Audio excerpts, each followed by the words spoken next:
আপনি কোনো ব্যাংক বা এনজিও থেকে লোন গ্রহণ করেছেন এবং তার বিপরীতে সিকিউরিটি হিসাবে আপনার কাছ থেকে একটা ব্লাঙ্ক চেক রেখেছে। পরবর্তীতে ওই চেকে তাদের ইচ্ছামতো একটা অ্যামাউন্ট বসিয়ে যদি তারা আপনার বিরুদ্ধে মামলা করে, তাহলে আপনার প্রতিকার কি আছে?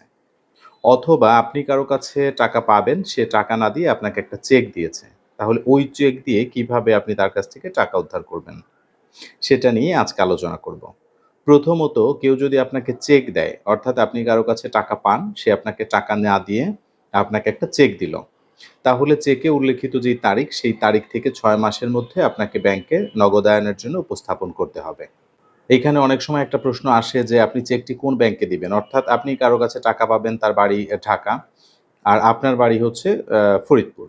তাহলে আপনি কি ওই ঢাকার সে যেই শাখার সেই চেক দিয়েছে, সেই শাখায় গিয়ে আপনি চেকটি ডিজঅনার করবেন? নাকি ফরিদপুরের ওই ব্যাংকের যেকোনো শাখায় যাবেন? অথবা আপনার যদি কোনো ব্যাংকে অ্যাকাউন্ট থাকে, ওই ব্যাংকে আপনি জমা দিবেন? এই ক্ষেত্রে একটা বিষয় জেনে থাকা দরকার, সেটা হচ্ছে যে চেক সাধারণত ২ রকমের হয়। একটা হচ্ছে এমআইসিআর চেক, আরেকটা হচ্ছে নন এমআইসিআর চেক। আপনার চেকটি যদি এমআইসিআর হয়, তাহলে আপনি যেকোনো ব্রাঞ্চে গিয়েই সেটা ডিজঅনার করাইতে পারবেন, অথবা আ যেকোনো ব্রাঞ্চে গিয়েই আপনি সেটা নগদায়নের জন্য উপস্থাপন করতে পারবেন। কিন্তু যদি সেটা নন এমআইসিআর চেক হয়, তাহলে যেই ব্রাঞ্চের চেক, ওই ব্রাঞ্চেই আপনাকে এটা সাবমিট করতে হবে। তো যাই হোক, আপনি নগদায়নের জন্য যদি চেকটি উপস্থাপন করেন এবং ওই অ্যাকাউন্টে আপনি যেই পরিমাণ টাকা চাচ্ছেন, সেই পরিমাণ টাকা যদি না থাকে, তাহলে ওই ব্যাংক আপনাকে ডিসঅনার করবে যে এই পর্যাপ্ত পরিমাণ টাকা না থাকার কারণে চেকটি ফেরত দেওয়া হলো।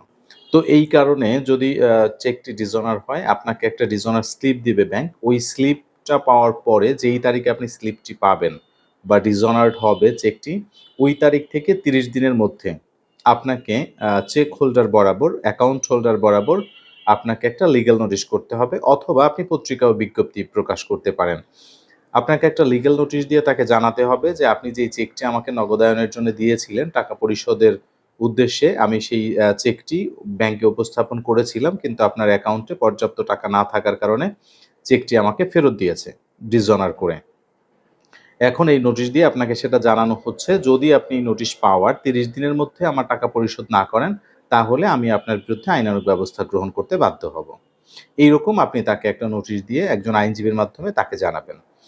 সে যেদিন নোটিশটা পাবে, সেই দিন থেকে ৩০ দিন পর্যন্ত হচ্ছে তার টাকা পরিশোধ করার একটা সময় থাকবে। যদি ওই ৩০ দিনের মধ্যে তিনি টাকা পরিশোধ না করেন, তাহলে পরবর্তী যেই ৩০ দিন, অর্থাৎ যেই ৩০ দিন সময় তিনি পেলেন, সেই ৩০ দিন পর থেকে কাউন্ট হবে নেক্সট 30 ডেইজ। ওই 30 ডেইজ এর মধ্যে আপনাকে মামলা করতে হবে। এটা আইনের একদম সুনির্দিষ্ট বিধান। মামলা করার পরে আদালত সাধারণত আসামির বিরুদ্ধে সমন ইস্যু করে। পরবর্তীতে যদি আসামি হাজির হয়, তাহলে মামলাটি ট্রায়ালে যাবে। ট্রায়ালের ক্ষেত্রে বর্তমান সময়ে সরকার ২ রকমের আইন করছে। যদি ৳৫,০০,০০০ পর্যন্ত চেকের অ্যামাউন্ট হয়, তাহলে সেটার ট্রায়াল হয় ম্যাজিস্ট্রেট আদালতে। আর ৳৫,০০,০০০ র উপরে হইলে সেটার ট্রায়াল হয় সেশন জাজ কোর্টে। তো যেই কোর্টেই ট্রায়াল হোক, ট্রায়াল হওয়ার পরে যদি তিনি টাকা পরিশোধ না করেন এবং চেকের পার্টিকুলার কয়েকটি টার্মস আ যদি বাদীপক্ষ প্রমাণে সামর্থ্য হন, যেমন তার মধ্যে অন্যতম হচ্ছে কনসিডারেশনটা। যে আপনাকে কি উদ্দেশ্যে টাকাটা দেওয়া হয়েছিল এবং সেই উদ্দেশ্যটা ফুলফিল করার পরেও আপনি চেকটি উপস্থাপন করেছেন কিনা? নাকি আপনার কনসিডারেশনটা ফিল আপ করা হয় নাই? অর্থাৎ বাদীপক্ষ যদি বিয়ন্ড রিজনেবল ডাউট মামলাটি প্রমাণ করতে পারে, তাহলে আদালত সর্বোচ্চ ১ বছরের জেল এবং চেকে যে অ্যামাউন্ট থাকে সেটার ৩ গুণ পর্যন্ত অর্থদণ্ড প্রদানের আদেশ দিতে পারে। এই যে অর্থদণ্ডটা, ফর এক্সাম্পল আপনি ৳১,০০,০০০ কারো কাছে পাবেন। আপনি ৳১,০০,০০০ মামলা করলেন। আদালত আসামিকে ১ বছর পর্যন্ত জেল দিতে পারবে এবং ওই ১,০০,০০০ এর এগেইনস্ট এ ৩,০০,০০০ পর্যন্ত জরিমানা করতে পারবে।